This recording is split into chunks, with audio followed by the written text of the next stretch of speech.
வருவாய் இன்று கிறிஸ்தவ குலமே, கிறிஸ்து விடுத்த அழைப்பினை ஏற்று வருவாய்.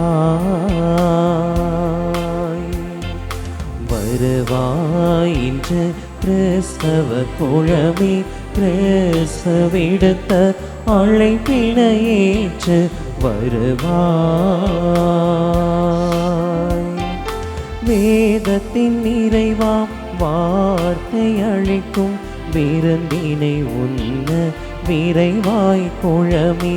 வேதத்தின் நிறைவாம் வார்த்தை அளிக்கும் விருந்தினை உண்ண விரைவாய் குழமி. உண்பவர் எல்லாம் ஓர் குலமாக, உண்பவர் எல்லாம் ஓர் குலமாக, உன்னத பழியை உவந்தே செலுத்த வருவாய் இன்று கிறிஸ்தவ குலமே, கிறிஸ்து விடுத்த அழைப்பினை ஏற்று வருவாய்.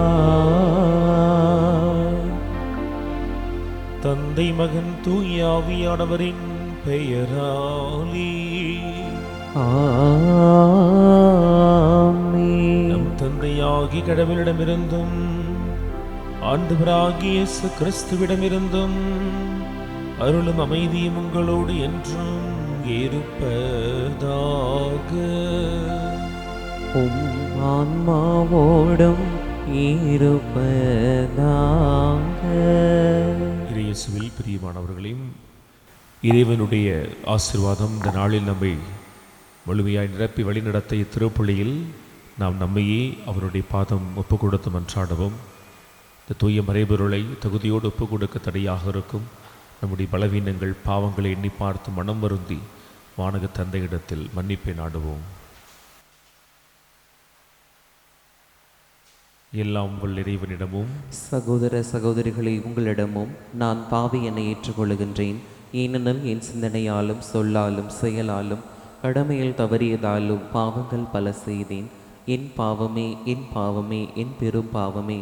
ஆகையால் இப்போதும் கன்னியான புனித மரியாவையும் வானதூதர் புனிதர் அனைவரையும் சகோதர சகோதரிகளை உங்களையும் நம் இறைவனாகிய ஆண்டவரிடம் எனக்காக வேண்டிக் கொள்ள மன்றாடுகின்றேன். எல்லாம் உள்ள இறைவன் நம்மீது இரக்கம் வைத்து நம் பாவங்கள் அடைத்து மன்னித்து நம்மை நிலை வாழ்வுக்கு அழைத்துச் செல்வாராக.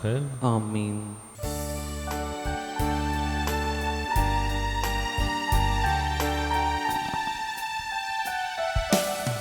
ஆண்டவரே இரக்கமாயிரும். ஆண்டவரே இரக்கமாயிரும். கிறிஸ்துவே இரக்கமாயிரும். கிறிஸ்துவே இரக்கமாயிரும். ஆண்டவரே இரக்கமாயிரும்.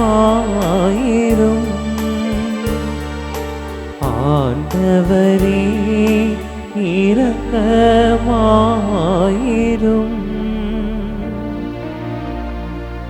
மன்றாடுவோமாக.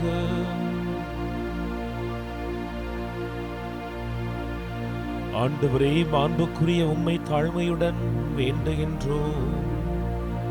மீட்பளிக்கும் திருவிழா எவ்வளவு மிக நெருங்கி வருகின்றதோ அவ்வளவுக்கு பாஸ்கா மறை நிகழ்வை இறைப்பற்றுடன் கொண்டாட நாங்கள் அழுகி செல்வோமாக.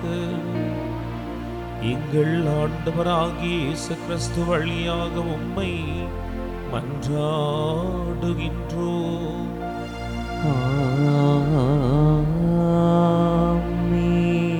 தங்களின் கடவுளாகிய ஆண்டவரின் குரலை கேளாத மக்களினம் இதுவே.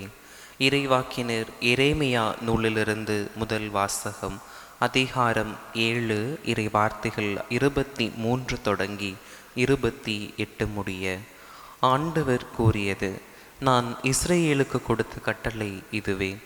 என் குரலுக்கு செவி கொடுங்கள், அப்போது நான் உங்களுக்கு கடவுளாய் இருப்பேன், நீங்கள் எனக்கு மக்களாய் இருப்பீர்கள். நான் கட்டளையிட்ட நெறிகள் அனைத்தையும் கடைப்பிடியுங்கள், அது உங்களுக்கு நலம் பயக்கும். அவர்களோ செவி சாய்க்கவும் இல்லை, கவனிக்கவும் இல்லை. பிடிவாத குணமுடைய அவர்களின் தீய உள்ளத்தின் திட்டத்தின்படி நடந்தார்கள். முன்னோக்கி செல்வதற்கு பதில் பின்னோக்கி சென்றார்கள். உங்கள் மூதாதையர் எகிப்து நாட்டிலிருந்து வெளியேறிய நாளில் இருந்து இன்று வரை ஒவ்வொரு நாளும் தொடர்ந்து என் ஊழியர்களாகிய இறைவாக்கினர்களை உங்களிடம் அனுப்பியுள்ளேன். அவர்களோ எனக்கு செவி சாய்க்கவில்லை, கவனிக்கவில்லை. முரட்டு பிடிவாதம் கொண்டு தங்கள் மூதாதையரை விட அதிக தீச்செயல் செய்தனர். நீங்கள் அவர்களிடம் இச்சொற்களை எல்லாம் கூறுவாய், அவர்களோ உனக்கு செவி சாய்க்க மாட்டார்கள். நீ அவர்களை அழைப்பாய், அவர்களோ உனக்கு பதில் தர மாட்டார்கள். தங்களின் கடவுளாகிய ஆண்டவரின் குரலை கேளாத அவர் தண்டித்தும் திருந்தாத இனம் இதுவே என அவர்களிடம் சொல். உண்மை அழிந்து போயிற்று, அது அவர்கள் வாயிலிருந்து அகன்று போயிற்று. ஆண்டவரின் அருள்வாக்கு. இறைவனுக்கு நன்றி. பதிலுரை பாடல். திருப்பாடல் 95 பல்லவி. உங்கள் இதயத்தை கடினப்படுத்தாதீர், ஆண்டவர் குரலை கேட்டிடுவீர். உங்கள் இதயத்தை கடினப்படுத்தாதீர், ஆண்டவர் குரலை கேட்டிடுவீர். உங்கள் இதயத்தை கடினப்படுத்தாதீர், ஆண்டவர் குரலை கேட்டிடுவீர். வாருங்கள், ஆண்டவரை புகழ்ந்து பாடுங்கள். நமது மீட்பின் பாறையை போற்றி ஆர்ப்பரியுங்கள். நன்றியுடன் அவர் திருமுன் செல்வோம். புகழ் பாக்களால் அவரை போற்றி ஆர்ப்பரிப்போம். உங்கள் இதயத்தை கடினப்படுத்தாதீர், ஆண்டவர் குரலை கேட்டிடுவீர். உங்கள் இதயத்தை கடினப்படுத்தாதீர், ஆண்டவர் குரலை கேட்டிடுவீர். வாருங்கள், தாழ்பணிந்து அவரை தொழுவோம். நம்மை உருவாக்கிய ஆண்டவர் முன் முழந்தாளிடுவோம். அவரே நம் கடவுள், நாமோ அவரது மேய்ச்சலின் மக்கள். நாம் அவர் பேணி காக்கும் ஆடுகள். உங்கள் இதயத்தை கடினப்படுத்தாதீர், ஆண்டவர் குரலை கேட்டிடுவீர்.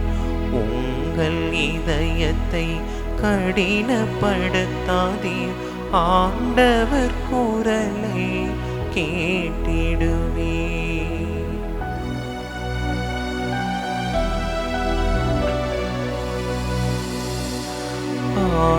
தன் மந்தையை காப்பது போல ஆண்டவர் நம்மை காக்கின்றார்.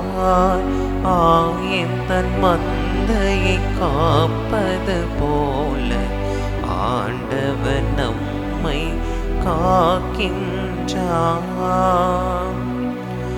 இப்பொழுதாவது உங்கள் முழு இதயத்தோடு என்னிடம் திரும்பி வாருங்கள்.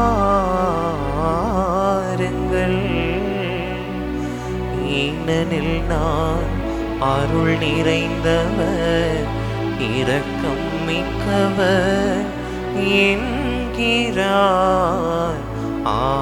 ஆண்டவர். தன் மந்தையை காப்பது போல ஆண்டவர் நம்மை காக்கின்றார். ஆண்டவர் உங்களோடு இருப்பாராக. உம்மான்மாவோடும் இருப்பாராக. லூக்கா எழுதிய தூய நற்செய்தியிலிருந்து வாசகம். ஆண்டவரே மாற்றி உமக்கே. ஒரு நாள் இயேசு பேச்சிழந்த ஒருவரிடமிருந்து பேயை ஓட்டினார். பேய் வெளியேறவே பேச்சற்ற அவர் பேசினார். கூட்டத்தினர் வியந்து நின்றனர். அவர்களுள் சிலர், பேய்களின் தலைவனாகிய பெயல்செபூலை கொண்டே இவன் பேய்களை ஓட்டுகிறான் என்றனர். வேறு சிலர் இயேசுவை சோதிக்கும் நோக்குடன் வானத்திலிருந்து ஏதேனும் ஒரு அடையாளம் காட்டுமாறு அவரிடம் கேட்டனர். இயேசு அவர்களுடைய சிந்தனைகளை அறிந்து அவர்களிடம் கூறியது, தனக்கெதிராக தானே பிளவுபடும் எந்த அரசும் பாழாய் போகும். அவ்வாறே பிளவுபடும் வீடும் விழுந்துவிடும். சாத்தானும் தனக்கு எதிராக தானே பிளவுபட்டு போனால் அவனது அரசு எப்படி நிலைத்து நிற்கும்? பெயல்செபூலை கொண்டு நான் பேய்களை ஓட்டுகிறேன் என்கிறீர்களே. நான் பெயல்செபூலை கொண்டு பேய்களை ஓட்டுகிறேன் என்றால் உங்களைச் சேர்ந்தவர்கள் யாரை கொண்டு பேய் ஓட்டுகிறார்கள்? ஆகவே அவர்களே உங்கள் கூற்று தவறு என்பதற்கு சாட்சிகள். நான் கடவுளின் ஆற்றலால் பேய்களை ஓட்டுகிறேன் என்றால் இறையாட்சி உங்களிடம் வந்துள்ளதல்லவா? வலியவர் ஆயுதம் தாங்கி தன் அரண்மனையை காக்கிற போது அவருடைய உடைமைகள் பாதுகாப்பாக இருக்கும். அவரை விட மிகுந்த வலிமையுடையவர் ஒருவர் வந்து அவரை வென்றால் அவர் நம்பியிருந்த எல்லா படைக்கலங்களையும் பறித்து கொண்டு கொள்ளை பொருளையும் பங்கிடுவார். என்னோடு இராதவர் எனக்கு எதிராக இருக்கிறார். என்னோடு இணைந்து மக்களை கூட்டிச் சேர்க்காதவர் அவர்களை சிதறடிக்கிறார் என்றார். ஆண்டவரின் அருள்வாக்கு. கிறிஸ்துவே உமக்கு புகழ். இணைச்சட்டம் 18வது அதிகாரம் இறை வார்த்தைகள் 9-10 நான் வாசிக்கிறேன். 9 முதல் 11 வரை. உன் கடவுளாகிய ஆண்டவர் உனக்கு கொடுக்கும் நாட்டுக்குள் போன பின் வேற்றினத்தாரின் அருவருப்பான செயல்களை கற்றுக்கொள்ளாதே. தன் புதல்வனை அல்லது புதல்வியை தீமிதிக்கச் செய்கிறவனும், குறி சொல்கிறவனும், நாள் பார்க்கிறவனும், சகுனங்களை நம்புகிறவனும், சூனியக்காரனும், மந்திரவாதியும், ஏவி விடுகிறவனும், மாய வித்தைக்காரனும், இறந்தவர்களிடம் குறி கேட்கிறவனும் உங்களிடையே இருத்தலாகாது. 12வது வார்த்தையில் இதெல்லாம் சொல்லிட்டு ஆண்டவர் சொல்வார், ஏனெனில் இவற்றையெல்லாம் செய்கிறவன் ஆண்டவருக்கு அருவருப்பானவன். இன்னைக்கு முதல் வாசகத்தினுடைய அந்த மைய கருத்தோடு இணைந்து இணைச்சட்டத்தின் வார்த்தைகளை நான் உங்களோடு பகிர்ந்திருக்கிறேன்.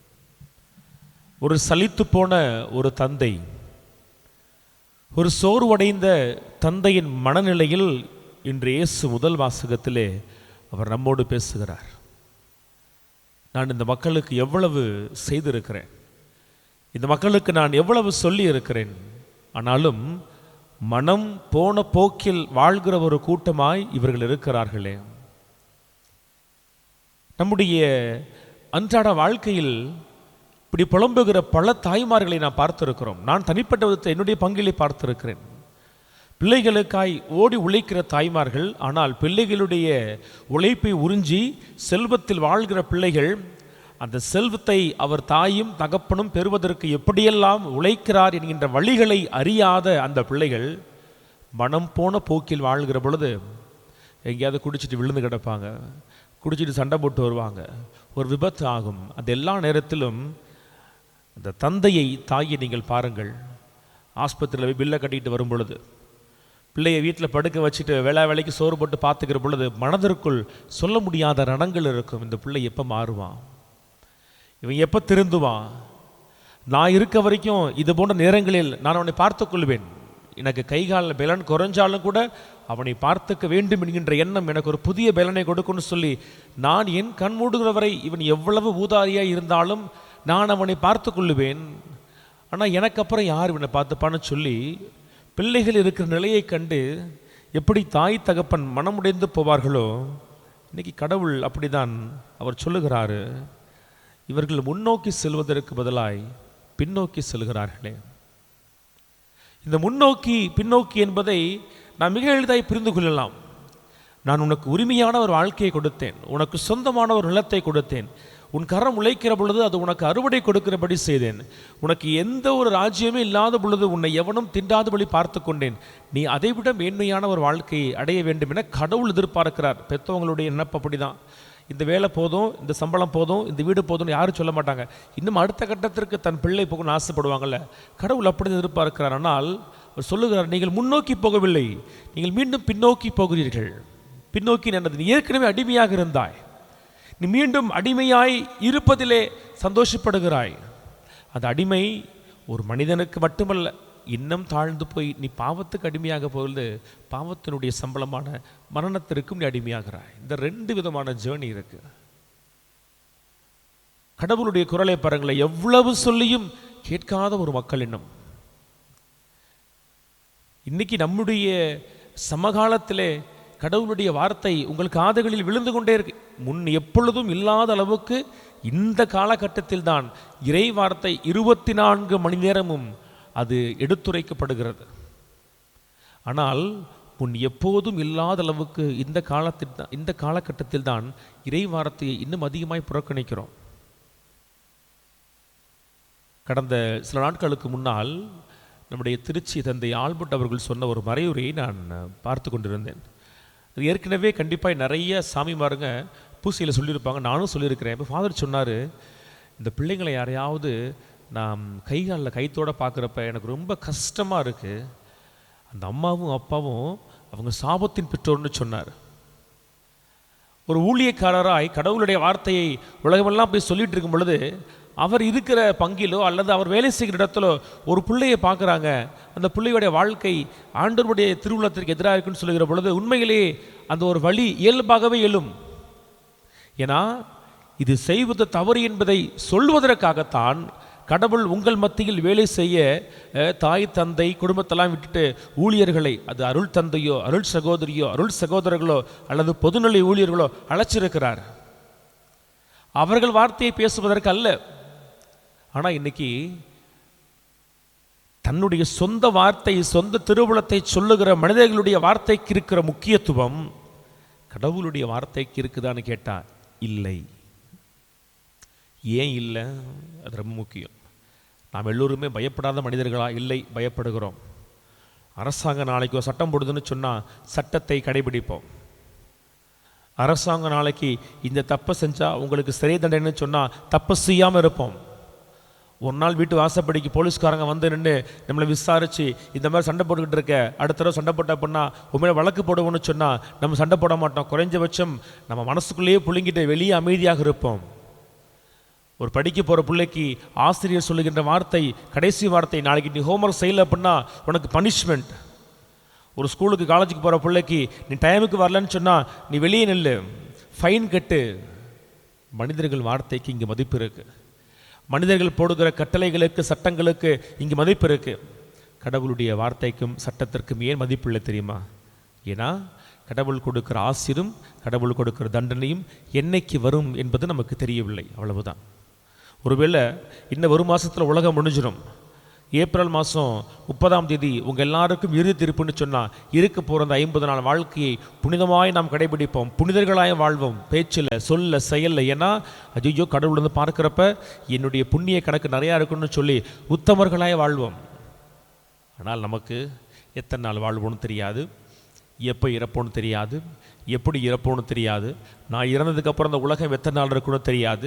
கிமு கிபின்னு சொல்லி அங்கிட்ட ஒரு 8000 வருஷம், இங்கிட்ட ஒரு 2000 வருஷம் சொல்கிறாங்க. இன்னும் இந்த உலகம் எத்தனை வருஷம் போகுமோ, எப்போ கடவுள் வந்து தீர்ப்பு கொடுப்பார், அதெல்லாம் வரப்போ பார்த்துக்கலான்னு சொல்லி அந்த நாள் என்று வரும் என்கின்ற ஒரு அச்சம் இல்லாத நாள்தான் இந்த நாளில் நாம் மனம் போன போக்கில் வாழ்கிறோம். இன்றைக்கி கடவுள் சொல்லுகிற செய்தி அதுதான். நான் முன்னோக்கி செல்கிறேனா அல்லது பின்னோக்கி செல்கிறேனா? முன்னோக்கி செல்வதற்கு என்ன தேவைப்படுது? ஒரு சின்ன ஒரு உதாரணம் சொல்லுவாங்க. ஒரு மிகப்பெரிய ஒரு இருண்ட ஒரு இடத்துல எங்குமே விளக்குகள் இல்லாத ஒரு சூழலில் கையில் ஒருவன் ஒரே ஒரு மெழுகுத்திரி மட்டும் பிடிச்சிக்கிட்டு இருக்கான். நல்லா தெரியும் அவ்வளவு பெரிய இருளை போக்குவதற்கு இந்த ஒரு மெழுகுத்திரியின் வெளிச்சம் உதவாதுன்னு சொல்லி. ஆனால் அந்த மெழுகுத்திரி எதுக்கு உதவும் தெரியுமா? அவன் எடுத்து வைக்கிற அடுத்த அடிக்கு உதவும். இப்படி ஒவ்வொரு அடியாய் மெழுகுத்திரியின் ஒளியில் அவன் நடந்து அந்த ஒட்டுமொத்த இருளையும் கடக்க முடியும். பாருங்களேன், இந்த உலகில் பல மனிதர்களுடைய பாவங்களால் எங்கே பார்த்தாலும் இன்றைக்கி பிரச்சனைகள், துன்பங்கள், கண்ணீர், சவால், கடன், தொந்தரவு இருந்தாலும் கூட இறைவார்த்தை நம்முடைய கரத்தில் ஒளியாக இருக்குது. நாம் திருப்பாடலை வாசிக்கிறோம் பாருங்களேன், பாதைக்கு விளக்காய் ஒளியாக இருக்குல்ல. அந்த இறை வார்த்தையினுடைய ஒளியின் நாம் நடக்கிற பொழுது இவ்வளவு பெரிய இருள் இருந்தாலும், இவ்வளவு நம்மை சூழ்ந்து எவ்வளவு இருள் இருந்தாலும் நாம் எடுத்து வைக்கிற அடுத்த அடிக்கான அந்த வெளிச்சத்தை ஆண்டவர் கொடுப்பார். அப்படி நம்ம நடந்தோம்னு சொன்னால் நாம் முன்னோக்கி செல்கிற பிள்ளைகளாக இருப்போம். நாம் முன்னோக்கி போகிறோம் அப்படின்னு சொன்னாலே நமக்கான ஆசீர்வாதங்கள் தான் காத்திருக்கும். ஆனால் நாம் முன்னோக்கி போகாமல் பைபிள் என்ன சொன்னால் என்ன, இறைவார்த்தை எப்படி நமக்கு மறையுள் கொடுக்கப்பட்டால் என்ன, அதெல்லாம் கோயிலுடைய 4 சுவர்களுக்குள் முடிஞ்சிச்சு. நான் வெளியே வந்தேன்னு சொன்னால் என் தனிப்பட்ட விருப்பத்தை மட்டுமே வாழ்வேன். தன் தனிப்பட்ட சொந்த கருத்தை சொல்கிற மனிதனுடைய வார்த்தைக்கு தான் அதிக முக்கியத்துவம் கொடுத்து அதை கடைபிடிப்பேன்.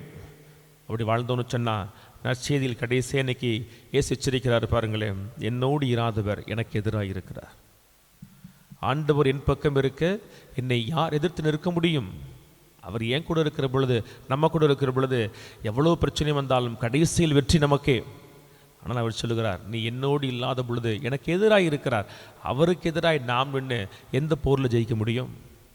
அவருக்கு எதிராக நாம் நின்று எந்த பிரச்சனையில் வெல்ல முடியும்? ஆனால் நம்ம மனசுக்கு புரியாத ஒரு உண்மை என்ன, நம்முடைய வாழ்க்கையினால் நாம் இன்னைக்கு வரைக்கும் நம்மில் பலர் அவருக்கு எதிராகத்தான் நின்று கொண்டிருக்கிறோம், அவருக்கு எதிராகத்தான் வாழ்ந்து கொண்டிருக்கிறோம், அதற்கு எதிராகத்தான் பேசி கொண்டிருக்கிறோம். இந்த தவக்காலம் குறைந்தபட்சம் நம்மை முன்னோக்கி செல்வதற்கான ஒரு தூண்டுதலை கொடுக்காட்டி கூட நான் பின்னோக்கி போயிட்டு இருக்கிறேன் அப்படின்ற உண்மையவாத நமக்கு வெளிப்படுத்தட்டும். அந்த உண்மை நம்முடைய ஓட்டத்தை நிறுத்தும். இன்னுமாய் நாம் கீழே விழாதபடி அது நம்மை கரம் பிடித்து மேலே கொண்டு வரும்.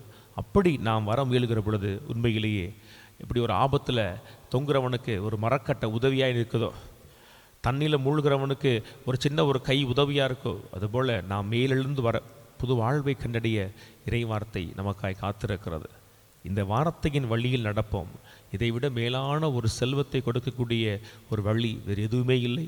அதை நம்மில் சிலர் கண்டிப்பாய் கண்டடைவீர்கள் என நம்புகிறேன். அவர்களுக்கு இறைவனுடைய ஆசீர்வாதம் முழுமையாய் கிடைப்பதாக. ஆமென்.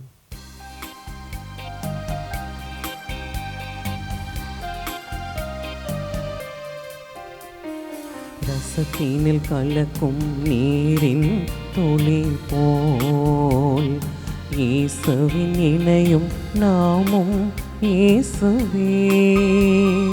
ரசத்தீனில் கலக்கும் நீரின் துளி போல் இயேசுவில் இணையும் நாமும் இயேசுவே. உரசல்கள் மறந்து நல் உறவினில் வளர்வோம், உரசல்கள் மறந்து நல் உறவினில் வளர்வோம்.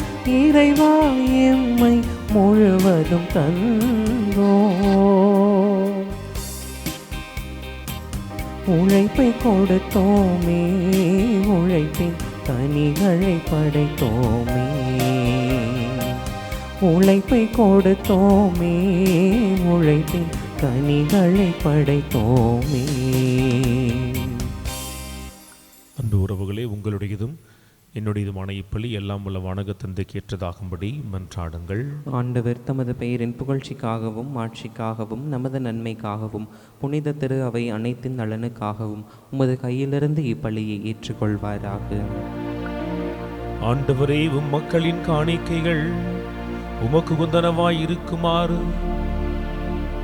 அவர்களை பாவக்கரைகள் அனைத்திலுமிருந்து தூய்மைப்படுத்தியருள உம்மை வேண்டுகின்றோம். போலி இன்பங்களில் சிக்கிக் கொள்ளாமல் மக்களை காப்பாற்றி உமது உண்மை கைமாற்றை பெற்றிட உறுதி வழங்குவீராக. எங்கள் ஆண்டவர் ஆகிய இயேசு கிறிஸ்து வழியாக உம்மை மன்றாடுகின்றோம்.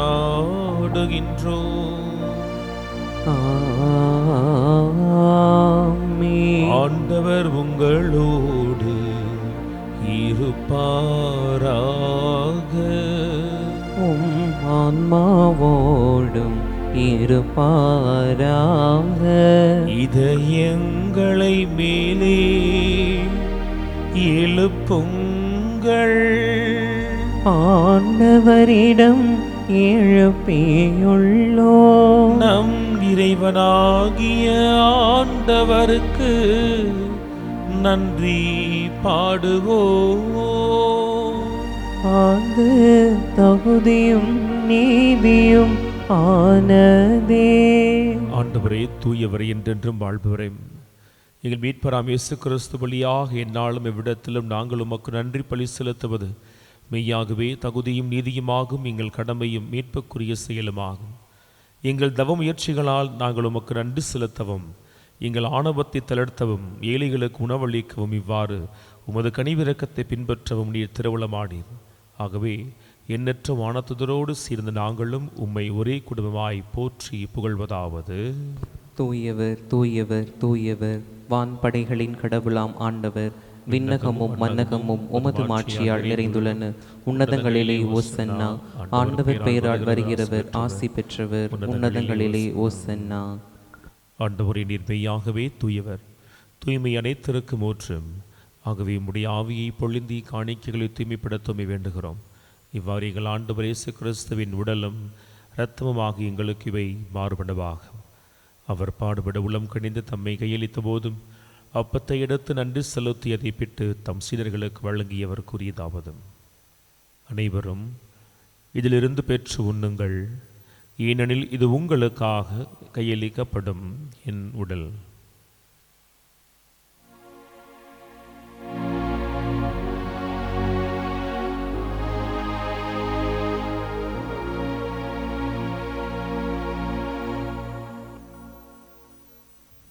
அவனுமே இரவு விருந்தை அருந்திய பின் கிண்ணத்தையும் எடுத்து மீண்டும் உமக்கு நன்றி கூறி தம் சீடர்களுக்கு வழங்கியவர் கூறியதாவது: அனைவரும் இதிலிருந்து பெற்று பருகுங்கள், ஏனெனில் இது புதிய நிலையான உடன்படிக்கைக்கு உரிய என் இரத்தத்தின் கிண்ணம். இது பாவ மன்னிப்புக்கென்று உங்களுக்காகவும் பலருக்காகவும் சிந்தப்படும். இதை என் நினைவாக செய்யுங்கள்.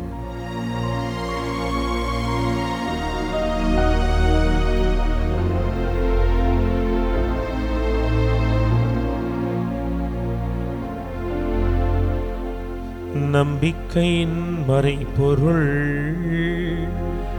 ஆண்டவரே, நீ வரமழகும் உமது இருப்பினை அறிக்கையிடுகின்றோம். உமது உயிர்ப்பினையும் எடுத்துரைக்கின்றோம். ஆகவே ஆண்டவர், நாங்கள் கிறிஸ்துவின் பாஸ்காவின் நினைவு கூர்ந்த வாழ்வை மீட்பை வழங்கும் அப்பத்தை கிண்ணத்தை உம் திருப்பாதம் ஒப்பு கொடுக்கிறோம். உம் திருமுன் என்று உமக்கு ஊழியும் புரிய தகுந்தவர்களாக எங்களை ஏற்றுக்கொண்டீர். எனவே உமக்கு நன்றி செலுத்துகிறோம். மேலும் கிறிஸ்துவின் திரு உடலிலும் இரத்தத்திலும் பங்கு கொள்ளும் எங்களை தூய ஆவியார் ஒன்று சேர்த்தருள்படியாக உம்மை தாழ்மையோடு மன்றாடுகிறோம். ஆண்டவரே, உலகெங்கும் பரவியிருக்குமுடைய திரு அவையை சிறப்பாக திருத்தந்தை சிங்கராயர், ஆயர் ஆரோக்கியராஜ், ஏனைய ஆயர்கள், குருக்கள், துறவியர் நிறைவாய் ஆசீர்வதியும். ஆண்டவரே, திருப்பலியில் பங்கெடுக்கிற உம்முடைய பிள்ளைகளாக எங்களை நிறைவாய் ஆசீர்வதித்து ஆண்டவரே, நாங்கள் பின்னோக்கி அல்ல, உம்முடைய அருள் கரத்தாலும் இறை வார்த்தையினாலும் முன்னோக்கி பயணப்படுகிற பாக்கியத்தை எங்களுக்கு நீர் வழங்குவீராகும். மேலும் உயிர்த்தலும் எதிர்நோக்கலும் தொழில்களும் எங்கள் சகோதர சகோதரிகளையும் இறந்தோர் அனைவரையும் இரக்கத்தோடு நினைவு கூர்ந்து உம்முடைய திருமுக ஒளியில் ஏற்றலும் எங்கள் அனைவர் மீதும் இரக்கமாயிரும். கடவுளின் கன்னித்தாயான புனித மரியா, அவருடைய கணவரான புனித யோசேப்பு, புனித திருத்தூதர்கள், இவ்வுலகிலும் உகந்தோராய் இருந்தோராய் எல்லா புனிதரோடு நாங்கள் நிலை வாழ்வின் பிள்ளைகளாய் மாறி உம் அன்பு திருமகனும் எங்கள் மீட்பெருமான இயேசு கிறிஸ்து வழியாகும் உம்மை புகழ்ந்திடும் வரம்பருள்ள இறைஞ்சி மன்றாடுகிறோம். இவர் வழியாக இவரோடு இவரில் எல்லாம் வல்ல இறைவனாகிய தந்தையே, தூய ஆவியாரின் ஒன்றிப்பில் எல்லா புகழும் மாட்சியும் என்றென்றும் உமக்கு உரியதே. ஆமென், ஆமென், ஆமென். நம் தேவன் நம்மை கரம் பிடித்து வழி நடத்துவார். நம்பிக்கையோடு இயேசு கற்றுக் கொடுத்த ஜெபத்தை நாம் இணைந்து மன்றாடுவோம். விண்ணுலகில் இருக்கின்ற எங்கள் தந்தையே, உமது பெயர் தூயது என போற்ற பெறுக. உமது ஆட்சி வருக. உமது திருவுளம் விண்ணுலகில் நிறைவேறுவது போல மண்ணுலகிலும் நிறைவேறுக. எங்கள் அன்றாட உணவை இன்று எங்களுக்கு தாரும். எங்களுக்கு எதிராக குற்றம் செய்வோரை நாங்கள் மன்னிப்பது போல எங்கள் குற்றங்களை மன்னியும். எங்களை சோதனைக்குட்படுத்தாதேயும், தீமையிலிருந்து எங்களை விடுவித்தருளும். ஆண்டவரே, தங்கள் பிள்ளைகளுடைய வாழ்க்கையினால், தடமாறிய வாழ்க்கையினால் மன அமைதியை இழந்து இருக்கிற எல்லா பெற்றோரை ஒப்புக் கொடுக்கிறோம். ஆண்டவரே, நீர்தாமே திருப்பிள்ளையினுடைய பேறுபலன்கள் வழியாக இந்த உலகமும் தாங்கள் பெற்றெடுத்த பிள்ளைகளும் அவர்களுக்கு தர முடியாத உண்மையான அமைதியை, மன நிம்மதி அவர்களுக்கு விளங்குவீராக. என்றென்றும் வாழ்ந்து ஆட்சி செய்கின்றவர் நீரே. ஆமென். நம் ஆண்டவர் இயேசு கிறிஸ்துவினுடைய அமைதி உங்கள் அனைவரோடும் என்றும் இருப்பதாக. உம் ஆன்மாவோடும் இருப்பதாக. ஒருவருக்கொருவர் அமைதியை பகிர்ந்து கொள்வோம். உலகின் பாவங்களை போக்கும் இறைவனின் செம்மறியே, எங்கள் மேல் இரக்கமாயிரும். உலகின் பாவங்களை போக்கும் இறைவனின் செம்மறியே, எங்கள் மேல் இரக்கமாயிரும். உலகின் பாவங்களை போக்கும் இறைவனின் செம்மறியே, எங்களுக்கு அமைதியை அளித்தருளும். இது இறைவனின் செம்மறி. இறைவனின் திருவுளத்தை திருவுடலாய் மாறி நமக்குள் வெளிப்படுத்த வருகிறார். இவருடைய திருவிருந்துக்கு அழைக்கப்பெற்ற நாம் அனைவரும் பேறு பெற்றவர்கள். ஆண்டவரே, நீர் நிலத்தில் எழுந்தருள நான் தகுதியற்றவன். ஆனால் ஒரு வார்த்தை மட்டும் சொல்லியருளும், எனது ஆன்மா நலமடையும்.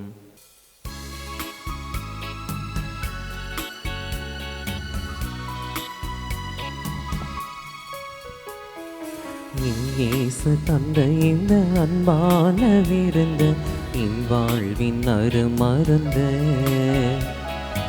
இயேசு தந்த இந்த அன்பான விருந்து, என் வாழ்வின் அருமருந்து. இதை என் நினைவாக செய்யுங்கள் என்றார் இயேசு. இயேசு என் இயேசு தந்த இந்த அன்பான விருந்து, என் வாழ்வின் அருமருந்து.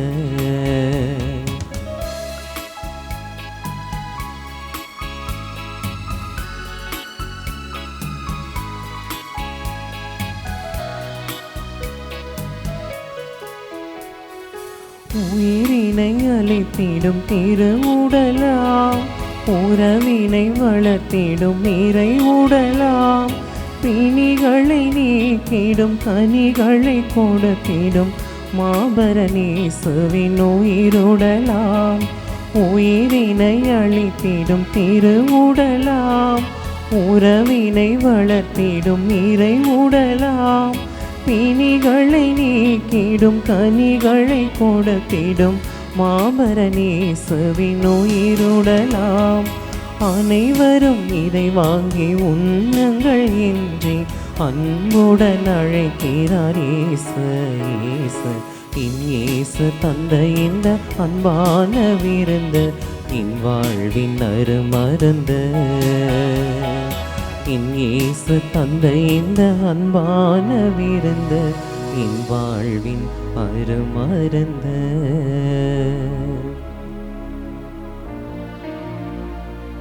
நன்றி கூறி மன்றாடுவோமாக. ஆண்டவரே, அருள் அடையாளங்களால் புதுப்பிக்கப்பட்டவர்களை கனிவுடன் உமது உதவியால் எழச் செய்தருளும். அதனால் நாங்கள் மறை நிகழ்வுகளாலும் வாழ்வின் நெறிகளாலும் உமது மீட்பின் பயனை அடைவோமாக. எங்கள் ஆண்டவராகிய இயேசு கிறிஸ்து வழியாக உம்மை மன்றாடுகின்றோம்.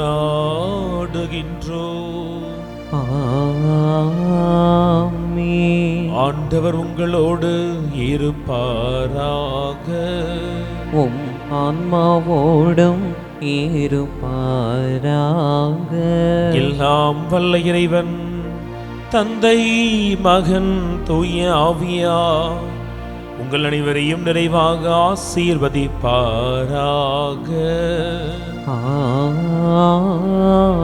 ஆமென். சென்று வாருங்கள், திருப்பலி நிறைவேறிற்று.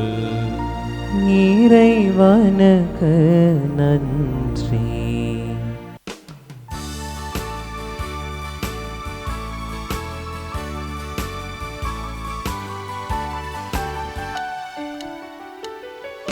நிறைந்த உதவிகளை பெற்று தந்த நீ எங்கள் வாழ்வில் உடனிருந்து காத்து வருகின்றாய். நிறைந்த உதவிகளை பெற்று தந்த நீ எங்கள் வாழ்வில் உடனிருந்து காத்து வருகின்றாய். நன்றி பூக்கள் ஒன்று சேர்த்தோம் உந்தன் பாதத்தில். சகாய தாய் மரியே, எம்மை அரவணைத்த காப்பாய் நீ. அன்னை மாமரி, எங்கள் அன்பின் தாய்மரி, இன்று முந்தன் புகழை பாடுவோம். தேடும் மாந்தரை தேற்றி காத்திடும் உந்தன் அருள் வரங்கள் இன்று தேடினோம். உந்தன் அருள் வரங்கள் இன்று தேடினோம். தந்தை, மகன், தூய ஆவியின் பெயராலே ஆமென்.